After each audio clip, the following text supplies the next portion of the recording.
আল্লাহর নবী বলেছেন, মান লাজিমাল ইস্তিগফার জাআলাল্লাহু লাহু মিন কুল্লি দিকিম মাখরাজা। আল্লাহ নবী জানতেন তার উম্মতের ভিতরে অনেক টেনশন থাকবে, অনেক কষ্ট থাকবে। আপনাদের টেনশন আছে না নাই? আছে না নাই? তাম টেনশন দূর করার জন্য আল্লাহর হাবিব একটি দোয়া শিখিয়ে দিয়েছেন। বলবো এটা? টেনশন দূর করার দোয়া বলে দেব। আল্লাহর হাবিব বলেছেন, যে ব্যক্তি নিজে মান লাজিমাল ইস্তিগফার, নিজের জন্য ইস্তিগফার তওবার দোয়াটাকে লাজিম করে নেয়, আবশ্যকীয় করে নেয়, গামের মতো আটার মতো ইস্তিগফারের সাথে নিজেকে সম্পৃক্ত করে, দুনিয়ার তামাম দুঃখ, তামাম কষ্ট, টেনশন, পেরেশানি দূর করে দিবেন তিনি হচ্ছেন আল্লাহ। আল্লাহ হাবিবের কথা, মান লাজিমাল ইস্তিগফার জাআলাল্লাহু লাহু মিন কুল্লি দিকিম মাখরাজা ওয়া মিন কুল্লি হাম্মিন ফারাজা। আর সমস্ত কষ্ট দুঃখ এগুলো দূর করে দিবেন কে? কে দূর করে দিবেন? কাজেই তওবা ইস্তিগফার করার জন্য, দোয়া করার জন্য আল্লাহর হাবিবের দিকে চলে যান। তিনি দৈনিক কতবার দোয়া করেছেন, আল্লাহি ইন্নী লা আস্তাগফিরুল্লাহ ওয়া আতুবু ইলাইহি। আল্লাহর হাবিব বলছেন, হযরতে আবু হুরায়রা বলেন যে আমি আল্লাহর রাসূলের মুখ থেকে শুনলাম, তিনি বলছেন, আল্লাহি, আল্লাহর কসম, ইন্নী লা আস্তাগফিরুল্লাহ ওয়া আতুবু ইলাইহি, আমি প্রত্যেক দিন আমি আল্লাহর কাছে তওবা করি, আল্লাহর কাছে ক্ষমা চাই, ফি কুল্লি ইয়াউমিন, প্রত্যেক দিন, আকসারা মিন ৭০ মাররা। আল্লাহর হাবিব বলছেন দৈনিক তিনি কমপক্ষে ৭০ বারের উপরে তওবা ইস্তিগফার করেন। সুবহানাল্লাহ বলবেন না? আল্লাহর নবী কয়বার করতেন? কমপক্ষে ৭০ বার, কিন্তু আকসারা এর অধিক করতেন। অথচ আল্লাহ তাআলা বলছেন, লিয়াগফিরা লাকাল্লাহু মা তাকদ্দামা মিন যামবিকা ওয়া মা তাআখার, তার পিছনের এবং পূর্বের, পিছনের এবং পরের তামাম গুনাহ মাফ করে দেওয়া হয়েছে। সেই নবী তিনি যদি দৈনিক কমপক্ষে ৭০ বার তওবা করেন, গোলাম মোমেন আপনার আমার অবস্থা কি? আমরা দৈনিক একবারও তওবা পড়ি কিনা? তওবা পড়ি আমরা? অভ্যস্ত নয়। নবীজি কমপক্ষে ৭০ বার পড়েছেন। প্রিয় ভাইয়েরা, আপনাদেরকে অধিক পরিমাণে তওবা করার একজন আল্লাহ তাআলার গোলাম আমল আপনাদেরকে শুনিয়ে দিই। ইমাম আহমদ ইবনে হাম্বলের নাম আপনাদের শোনা আছে? কথা বলেন, শুনছেন? আমাদের মাযহাব কয়টি? জোরে বলুন, মাযহাব কয়টি? 4টি মাযহাব। এর মধ্যে একটি মাযহাব আছে হাম্বলি মাযহাব, তাই না? এই হাম্বলি মাযহাবের যিনি প্রতিষ্ঠাতা ইমাম আহমদ ইবনে হাম্বল রাহিমাহুল্লাহু তাআলা, অনেক বড় হাদিসের বিশারদ, অনেক বড় হাদিসের খাদিম আল্লাহ তাআলা বানিয়েছেন। হাদিসের সব থেকে যেই বড় কিতাব, যেই কিতাবের ভিতরে সব থেকে বেশি হাদিস টানা হয়েছে, সেই হাদিসের নাম হচ্ছে মুসনাদে আহমদ। কি নাম এটা? মুসনাদে, বলেন নামটা কি? মুসনাদে আহমদ। 40,000 হাদিস এই কিতাবের ভিতরে অন্তর্ভুক্ত করা হয়েছে। সুবহানাল্লাহ!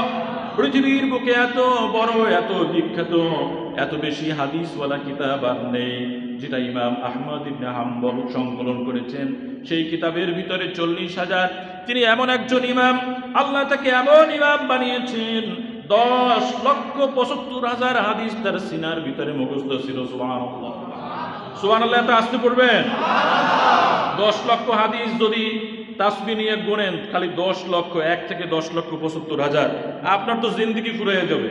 দেখেছেন আল্লাহ কি গোলাম, কি নবী প্রেমিক! তিনি 10 লক্ষের উপরে হাদিস শুধু মুখস্থই পারতেন। সুবহানাল্লাহ! এই লোকটা, এই ইমামকে দেখতে পারলে কেমন হয়? ভালো লাগতো না? সুযোগ কি আছে? প্রিয় ভাইয়েরা, এই হাদিসের পাগল, আল্লাহ নবীর এই হাদিসের পাগল, তিনি কি করলেন? একদিন রওনা দিলেন তার ব্যাগ হাদিস শেখার জন্য, হাদিস সংগ্রহের জন্য তিনি হাঁটতে থাকলেন। হাঁটতে হাঁটতে একটা জায়গায় গিয়ে মাগরিবের নামাজ পড়লেন। শীতকাল ছিল, মসজিদের ভিতরে তিনি নামাজ আদায় করলেন। নামাজ আদায় করে আবার হাদিস পড়তে লাগলেন। এশার নামাজ হয়ে গেল, তিনি তখনও হাদিস অধ্যয়ন করতে লাগলেন। এশার পরে তিনি শুয়ে শুয়ে হাদিস পড়তে লাগলেন। মসজিদের যিনি দায়িত্বশীল এসে বললেন, বের হন, মসজিদের ভিতরে থাকা যাবে না, বের হন। তিনি অনেক অনুনয় বিনয় করলেন, আমাকে মসজিদে থাকতে যাও, আমি কালকে ফজরের নামাজও তোমাদের সাথে পড়তে চাই, আমি এখানে শুয়ে শুয়ে একটু হাদিস পড়ব। বেচারা মুয়াজ্জিন, বেচারা খাদেম, বেরোশিক একটু আর থাকতে দিল না, সিকিউরিটির বিষয় আছে তো, থাকতে দিল না, তাকে বের করে দিল। ইমাম আহমদ ইবনে হাম্বল বের হয়ে হাঁটতে লাগলেন।